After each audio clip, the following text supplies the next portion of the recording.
நான் லக்ஷ்மி. இது bed time story. கதையோட பெயர் கோழியும் கழுகும். அழகான ஊர்ல சில கோழிகளும் அதோட குஞ்சுகளும் வாழ்ந்துட்டு இருந்துச்சான். அதுல ஒரு கோழிக்கு 4 குஞ்சுகள் இருந்தது. அதுல ஒன்று ரொம்பவே சுட்டித்தனமாகவும் ஜாலியாகவும் ஆடி ஓடி விளையாடிட்டு நிறைய புது புது இடத்துக்கெல்லாம் போயிட்டு திரும்பவும் அதோட அம்மா கோழிக்கிட்டே வந்துடுமா. அந்த கோழி குஞ்சோட பெயரு மின்னி. இப்படி ஒரு நாள் அந்த கிராமத்துல விளையாடிக்கிட்டே ஒரு மலை கிட்ட போச்சான். அங்க ஒரு பறவை கீழே படுத்திருக்கிறத பார்த்துட்டு அது கிட்ட போய் பார்த்துதான். அதால பறக்க முடியலன்றத தெரிஞ்சுக்கிட்டு அதை எடுத்துக்கிட்டு அவங்க அம்மா கோழிக்கிட்ட வந்துதான்.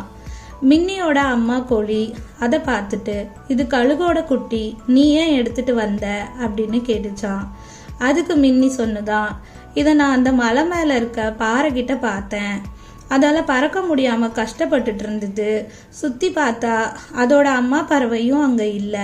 அதனால நான் அதை எடுத்துட்டு வந்தேன் அப்படின்னு சொல்லிச்சான். சரி, இது பறக்கும் போது கீழே விழுந்திருக்கும், அதனாலதான் இது பறக்க முடியாம கஷ்டப்பட்டுட்டு இருக்கு அப்படின்னு சொல்லிட்டு அதை தடவி கொடுத்து அவங்க கூட்டுக்குள்ளேயே படுக்க வச்சுக்கிச்சான். இப்படியே ஒரு நாட்களும் போனது. கோழி கொஞ்சம் கழுகு குட்டியும் சந்தோஷமா விளையாடிட்டு இருந்தது. அந்த கோழியும் பாகுபாடு பார்க்காம கழுகு குட்டியையும் தான் குட்டி போல நல்லா வளர்த்துட்டு வந்துச்சான். ஒரு நாள் அங்க நல்ல காத்தும் மழையும் வீசுச்சு.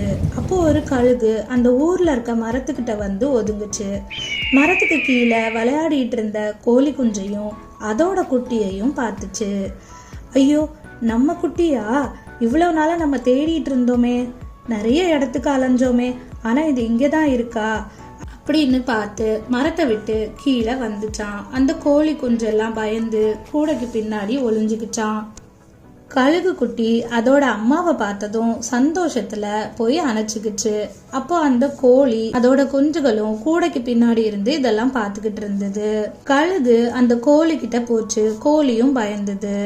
கழுகு சொன்னதான், பயப்படாத, நீ என்னுடைய இரையா இருந்தாலும் கூட நீ என் குட்டிய உன் குட்டி போல பார்த்துக்கிட்ட, ரொம்ப நன்றி அப்படின்னு சொல்லிச்சான். அதை கேட்டு கோழி குஞ்சுகளும் வெளியில வந்து அதோட அம்மாவை அரவணைச்சுக்கிச்சான். கோழியும் கழுகு குட்டிக்கிட்ட, நீ உயரத்துல பறக்க வேண்டிய பறவை, உன் அம்மா கூட சந்தோஷமா போயிட்டு வா அப்படின்னு சொல்லிச்சான். கோழி குஞ்சுகளும் கழுக அனுப்பி வச்சுதான். கழுகும் அதோட குட்டியும் சந்தோஷமா பறந்து போச்சான். இதோட நெறி, நாம மற்றவங்களுக்கு எதையும் எதிர்பார்க்காம உதவி செஞ்சா நமக்கு அது ஒரு நாள் நன்மையை மட்டுமே தரும்.